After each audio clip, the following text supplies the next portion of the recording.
ونشهد أن سيدنا وسندنا ونبينا وحبيبنا ومولانا محمدا عبده ورسوله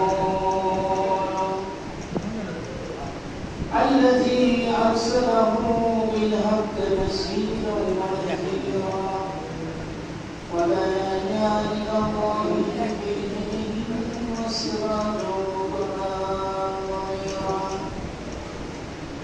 فقد قال الله تعالى في كلامه المجيد والقرآن الحميد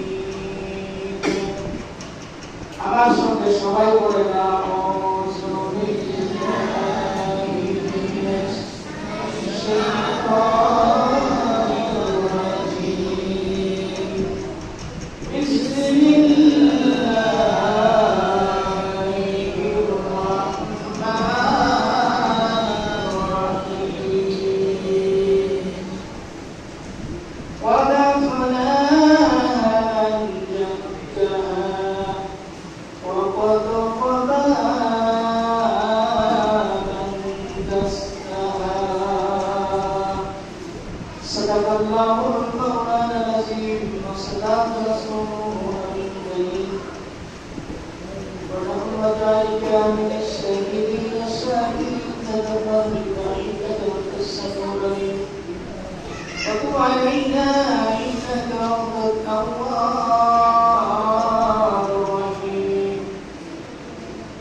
সকল ভাইদেরকে মানার তৌফিক আদা করে ওয়া মা তৌফিক ইল্লা বিল্লাহ। আমিন। আর বলে আমিন। আমিন। কোরআনুল কারীমের কিছু আলোচনা বঙ্গ আছে, এই আলোচনাগুলি আমি এত ভিডিও মোবাইল দেখেছি, এই আলোচনাগুলি হয় না, আলোচনাগুলি করে না। আমার মাথায় দেখা যে আলোচনা করেন না কেন, কারণটা কি? সূরা কাহফের কিছু অংশ আছে, কোন আলেমরা আমার আলোচনা করেন না, কথা ঠিক তো?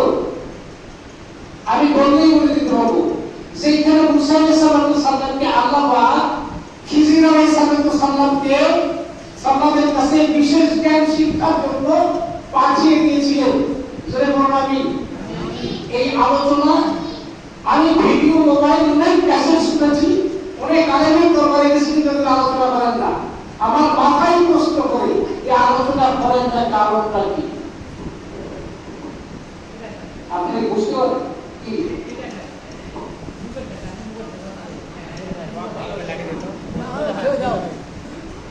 সামান কাজী এই আলোচনাগুলি করতে আছে, আলোচনাগুলি কেন করে না? আমি যে আয়াত পড়ছি 30 নম্বর মধ্যে বাইরে, 30 নম্বর মধ্যে বাইরে কথা বলছেন না? মাথা নষ্ট হয়ে গেছে নাকি? ঠান্ডা মাথায় কথা বলে, এখন কোরআনের ভিতরে আছে না বাইরে গেছে? তার ভিতর থেকে কথা বলবো, কোনো ভয় আছে? কোনো ভয় আছে? নাই। এই গান করে যদি আমাদের ধরা হয়, আমি ভিতরে কথা বলবো, বাইরে কথা বলবো না। কিন্তু কিছু আলেমের দিন আছে এই বাংলাদেশের বিভিন্ন মধ্যে, সে আলোচ্য আলোচনা বিষয়গুলি বন্ধ রেখে ধর্ম ব্যবসায়ীরা ধর্ম চালিয়ে যাচ্ছে, মুসলিমদের দুটি চাপে থাকি দেওয়ার কাজ করছে। আমরা টের পাই নাই। আপনারা টের পাচ্ছেন না? আপনারা টের পাচ্ছেন? আপনারা টের পান নাই? টের পাচ্ছে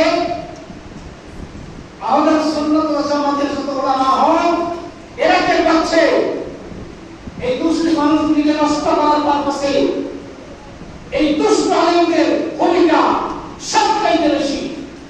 এরা মানুষদেরকে নষ্ট করছে। সম্মানিত সতী, কোরআনুল কারীমের এমন প্রতিটি জায়গা দিয়ে মহান রব্বুল আলামিন এত গভীর প্রাঞ্জল ভাষায় আলোচনা করেছেন, সেই আলোচনা বন্ধ করে দিয়ে মানুষদেরকে একটা বিভ্রান্তির দিকে নিয়ে যাওয়া হচ্ছে। কথা বুঝতে পেরেছেন? কথা বুঝতে পেরেছেন? ভারতের মুসলমানরা কোরআনে বলছেন ফাতাল্লাহা মান যাক্কাহা ওয়া ফাতাল্লাহা মান দাসাহা। আল্লাহ বলেছেন যিনারা যাহারা নফসকে পবিত্রতা রাখিয়াছে তারা সম্পদকামী হয়েছে, তারা জান্নাতি। সেটা বলুন আমিন।